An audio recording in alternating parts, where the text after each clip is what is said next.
la línea está su abogado, Alberto Díaz Mendieta, a quien le agradezco mucho. Me toma esta llamada. ¿Cómo está, abogado? Buenas tardes. Buenas tardes, Azucena. Buenas tardes a tu auditorio. Bien, gracias. Qué amable, abogado. Teníamos pendiente platicar desde aquel 15 de septiembre, aquel fin de semana, respecto al proceso de extradición de su cliente y también, bueno, a toda esta movilización y señalamientos que continúan haciendo públicamente las autoridades de Estados Unidos contra el gobierno de México, con un señalamiento particular respecto a uno de a Ovidio Guzmán, uno de los llamados chapitos. Pero déjeme empezar por el tema de la extradición. Usted sigue sosteniendo, abogado, que fue ilegal. Sí, precisamente esa era la materia del comunicado del 20 de septiembre, en una especie de respuesta desde el grupo de abogados en relación a la comunicación del titular del Ejecutivo del día 18, en esa conferencia de la mañana, donde se establece en concreto, aquí lo que interesa, que se llevó a cabo esa extradición respetando los procedimientos en esa materia, porque no hubo alguna solicitud de amparo por parte de Ovidio. Sin embargo, en ese comunicado, y ahora se pretende aclarar estos puntos o extender un poco mejor, dado que hasta ese momento no se contaban con documentos oficiales para poder dar información objetiva. Sin embargo, se dijo precisamente en ese comunicado que esa entrega no se hizo respetando los cauces legales, es decir, que el procedimiento de extradición se haya resuelto en su totalidad, de manera definitiva. Claro, en el que se haya otorgado al reclamado la oportunidad de hacer valer sus derechos. Precisamente esto solamente con base en la Ley de Extradición Internacional, que dispone que una vez autorizado por la Secretaría de Relaciones Exteriores una entrega de un mexicano, en este caso, a un país que lo requiere para ser procesado, Estados Unidos en concreto, tendrá un término de un amparo para que pueda impugnar este único recurso que existe en este procedimiento de amparo. Es la tercera parte de este procedimiento. Que no se cumplió. No se cumplió, precisamente fue publicado día 14 en la tarde, día 15 fue entregado.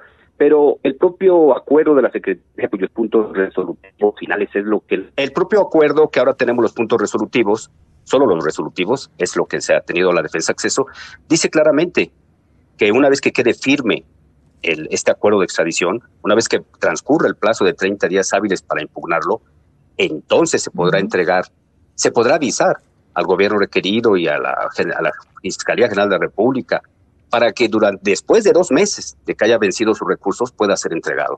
Aquí ni siquiera un solo día de los 30 se pudo tener acceso para poder impugnar los 30 días hábiles, Claro. Porque el primer día hábil era el lunes 18 de septiembre. 30 días hábiles y interpuesto ese recurso, substanciado en 2 instancias, o sea, durante meses. Se trata de ver si ese procedimiento de extradición, desde la óptica del procedimiento y los requisitos para autorizarlo, se cumplieron desde la óptica de un tribunal constitucional. Único recurso en el procedimiento de amparo. Eso es lo que estamos señalando, no se cumplió, y por eso decimos que es inexacta o incorrecta la información que el titular de Ejecutivo dio. Del presidente. Ahora, abogado, hemos consultado con algunos otros expertos, 3, 4 expertos en el tema. Coinciden en que sí, que probablemente hubo una violación al proceso, que no se siguieron los cauces correspondientes, pero que una vez que Ovidio Guzmán está en Estados Unidos, no hay reversa, abogado. Efectivamente, la ley federal de Estados Unidos y los precedentes de la Corte Suprema del país vecino, efectivamente establecen que una vez que un justiciable para procesos allá es presentado a la corte que lo requiere, en este caso en Chicago, pues lo que importa es que ya está ahí y deberá iniciarse la primera de las 3 fases, una especie de audiencia de presentación donde se le hace saber los cargos para que en su caso responda al cargo el justiciable. Efectivamente, solamente por excepción, en casos muy dramáticos como tortura o secuestro, que haya sido llevado a las autoridades judiciales de Estados Unidos, se podría ventilar, incluso analizar, si eso es objeto de no empezar un proceso. Ese es solamente el caso de excepción. Lo que trato de decir es que él ya está sometido a la potestad de los tribunales de Estados Unidos. Pero la defensa lo que quiere insistir y es que no se respetaron estos cursos, estas causas legales, violando estos derechos. Entiendo que lo quieran exponer, que lo quieran dejar claro, abogado. Incluso vamos a agotar los recursos como, en este caso, desde la parte legitimada, que es los defensores, el recurso que corresponde se va a agotar. Es decir, vamos a tratar de establecer que queden resueltos los recursos aquí nacionales, domésticos, para después de hacer eso, valorar si se acude al sistema regional de protección de derechos humanos, el sistema interamericano, la Convención y la Corte, en este caso la Convención, la Comisión Interamericana. Bueno. Pero se tienen que agotar los recursos internos. ¿Con qué objetivo? ¿Para dejarlo claro como un precedente? Para conocer por qué se hizo esto, qué razones de Estado hay. Y de hecho la extradición es un procedimiento entre dos estados, uno que requiere a otro, para que un justiciable sea requerido en el país donde se le busca, por vía administrativa diplomática. Es bajo los principios de buena fe internacional y reciprocidad entre estados. Eso está claro. Pero no sabemos por qué procedió el Estado mexicano a hacer eso de manera inusitada, digamos atípica, de entregar a una persona sin agotar el procedimiento de su última etapa. Mucha presión de los Estados Unidos, mucha presión que continúa, abogado. Sí, al menos queremos conocer por qué, para establecer las razones y poder dejar claro y agotado los recursos aquí en México y en su caso estoy comentando analizar, viendo la oportunidad y la pertinencia sobre acudir o no al sistema interamericano. Sabemos bien, por lo que ya comenté, que él ya está sometido a la potestad de la Corte Federal de Estados Unidos. Mi insistencia es lo que acabo de comentar. ¿Ustedes ya lo vieron? ¿Ya pudo usted hablar con él? No, solamente el abogado que tiene en Estados Unidos. ¿Cuál podría ser? Nosotros estamos en Jeffrey Lichtman, estamos encargados de continuar con esto para poder conocer las razones que están detrás, solamente porque nos parece atípico esto, para poder establecer esa situación. Situación atípica desde que es en todos los procedimientos de su detención. Él se quiso poner a disposición de las autoridades mexicanas, precisamente para enfrentar a las autoridades mexicanas en una carpeta que estaba en curso sobre la detención de él, que se dice aconteció el 5 de enero, en unas circunstancias de hecho distintas a la realidad. La defensa obtuvo dictámenes periciales y entrevistas sobre qué fue detenido en su casa, en una forma distinta a lo que el secretario de la Defensa anunció. Pero lo que trato de decir, desde cómo defenderse, cómo fue detenido, y sobre todo la única petición que tenía orden de aprehensión en Sonora en un juez federal sobre un grupo de personas que estaban trayendo armas desde Estados Unidos, vinculado en esa orden, él se puso a disposición el abril 13, el 13 de abril, le pidió al juez federal en Hermosillo, Sonora, que había un mandamiento de captura de él.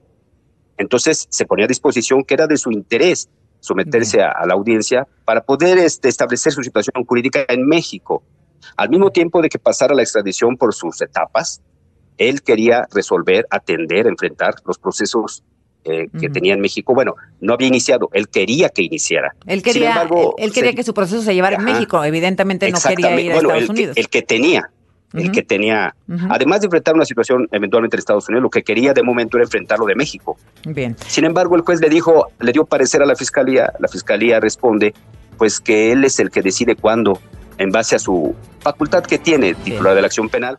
Abogado, uno de los delitos por los que se señala a su cliente es uno de los que más enoja, molesta a los Estados Unidos, ha generado una reacción incluso contra el gobierno de México, que respecto al tráfico de fentanilo. Hay en puerta una reunión de alto nivel donde particularmente Estados Unidos ha dicho, hablaremos del desmantelamiento de los cárteles de la droga y de la producción de fentanilo en México, en donde su cliente pues es la cabeza más visible, abogado. De momento, esa es la persona que ha sido utilizado para establecer este tema. Desde luego que es un tema delicado de salud pública, de seguridad y soberanía, que tiene que ser enfrentado desde todos los frentes, precisamente, y tanto en Estados Unidos como en México. Las causas que los generan, no nada más los aspectos jurídico-delictivos. El director de la Oficina de Control de Inmigración y Aduanas colaboró en la detención de él. Creo que lo afirmó abiertamente allá. Claro que esas reuniones son importantes y son temas que interesan a todos y debe ser enfrentado. Lo que nosotros estamos señalando es que eso no puede ser al margen de los procedimientos legales y los derechos de defensa. Hay una estrategia, déjeme decir, de comunicación por parte de Ovidio Guzmán, digamos, de sus hermanos, con estas mantas que aparecieron en Sinaloa hace unos días, alguna carta que recibí yo personalmente en donde ellos se deslindan de la producción de fentanilo y que ahora en estas mantas advierten a quienes los produzcan o los trafiquen, pues de atenerse a las consecuencias de una amenaza. Es una postura que han expresado públicamente, lo han hecho público, sobre esa esa postura. Ya lo habían dicho antes, que no hacían esa actividad y que han sido señalados, desde luego, por los apellidos, por el juicio que su padre enfrentó y ahora está compurgando esa pena en Estados Unidos, y que son visibles hacia ellos de manera discriminada, sí.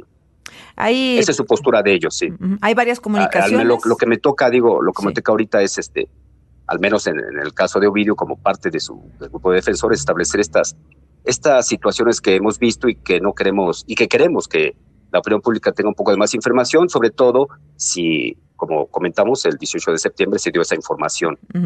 Ahora, por eso había sido el que se hubiera dado una violación al proceso, abogado, no exime a su cliente de las responsabilidades que pudiera tener.